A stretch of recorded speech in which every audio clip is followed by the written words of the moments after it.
se retrouve là pour les conclusions des tests qui ont été réalisés. Bon, déjà au niveau ergonomie et simplicité d'emploi, j'ai trouvé que l'écran tactile est assez sensible. Vous avez pu voir sur les images qu'on a une bonne ergonomie. Il est simple à programmer, c'est très simple de se connecter sur les différents réseaux. Le multiflux a parfaitement fonctionné, donc jusque-là rien à dire. Donc les 3 entrées aussi, on a réussi à connecter 3 entrées.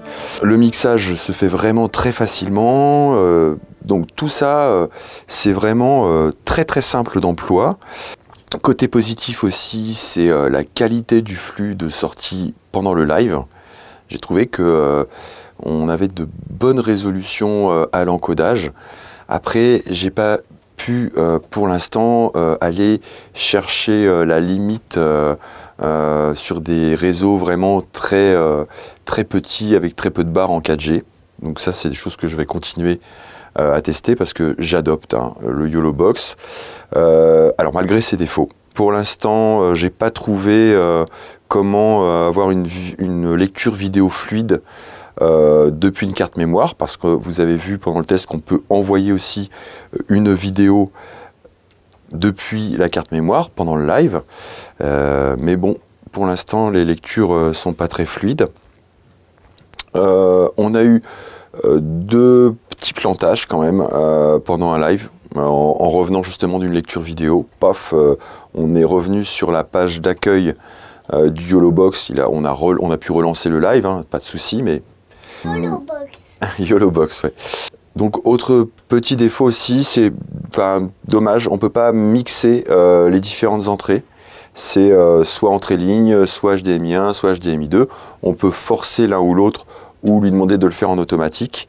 Mais voilà, pour l'instant, pas de mixage. J'espère que ça va arriver dans les versions. Il faut savoir que c'est un outil très jeune.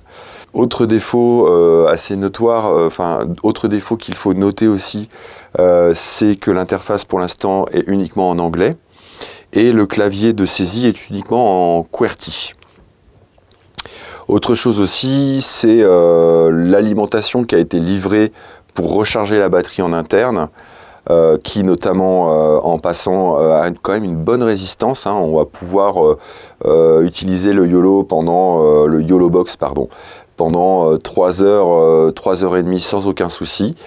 Mais l'alimentation pour recharger via l'USB-C est une alimentation qui ne correspond pas du tout aux prises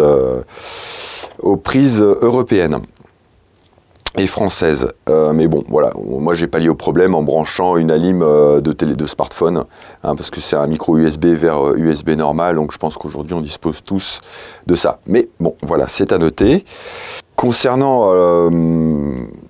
pour refaire un petit point sur ce qu'on peut faire dedans, donc pendant les lives aussi, en préparation des lives, on va pouvoir importer depuis la carte mémoire des graphiques pour pouvoir les intégrer pendant le live. C'est assez simple à utiliser, notamment c'est des fichiers PNG, donc pas de complexité comme pour d'autres systèmes qui utilisent le format TGA avec une couche alpha. Là, c'est très très simple à mettre en œuvre. On va pouvoir, pareil, préparer ces synthés, les importer, ces synthés ou ces titres, et du coup, les envoyer pendant le live. On peut aussi mettre un picture-in-picture. Et par contre, le petit défaut que j'ai trouvé, c'est qu'on peut en mettre qu'un seul à la fois. Enfin, on en paramètre un. Voilà. Alors qu'effectivement, on pourrait penser qu'étant donné qu'on peut rajouter des sources, on pourrait éventuellement avoir 1 ou 2 picture-in-picture différents dans la liste des éléments qu'on prépare avant le live. Le côté positif aussi, c'est que ces synthés restent en mémoire. Alors j'imagine que si on retire la carte mémoire, on les a plus, mais tant que la carte mémoire garde les infos et les graphiques, en fait, les graphiques sont récurrents sur tous les projets qu'on va pouvoir créer.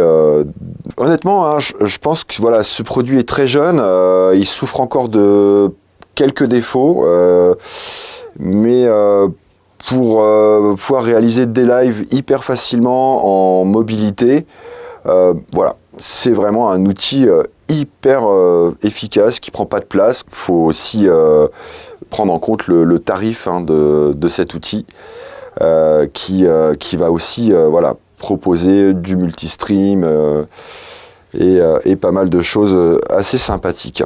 C'est un produit très intéressant et qui est plutôt bien placé au niveau du prix. Il a besoin d'aboutir un petit peu. L'équipe est très réactive. J'ai posé plein de questions, ils ont répondu très rapidement. Là, le temps que je l'ai eu en test, ils ont sorti une 3.10 et une 3.20. On sent que voilà, ça avance très vite. Voilà à peu près tout ce que je pouvais vous dire sur le YOLOBOX. Peut-être juste repréciser les plateformes sur lesquelles il est compatible aujourd'hui. Donc, il peut envoyer des lives sur YouTube, sur Facebook et sur Twitch. Est annoncé aussi les lives sur Twitter. Mais bon, ça, pour l'instant, c'est pas le cas, mais on le voit dans l'interface. A priori, c'est pour très bientôt. Des choses aussi, ah oui, dont je vous ai pas parlé, c'est la sortie HDMI. Alors la sortie HDMI, j'ai réussi à la connecter sur un écran informatique. On avait une sortie HD 60p, je crois. Ça a très bien marché. Par contre, lorsque j'ai essayé de la placer sur un enregistreur externe, type Atomos, eh bien, la sortie HDMI ne fonctionnait pas du tout. Bon, voilà, peut-être que c'est des choses qui vont être améliorées, je le pense sincèrement, parce que c'est vraiment une équipe très réactive, mais je vous l'ai déjà dit.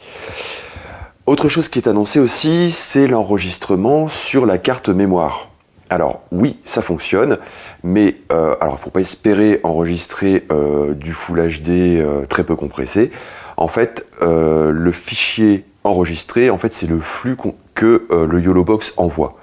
Donc là, si vous envoyez un 720p, ben, vous allez récupérer un fichier en 720p au débit de compression de l'envoi du live.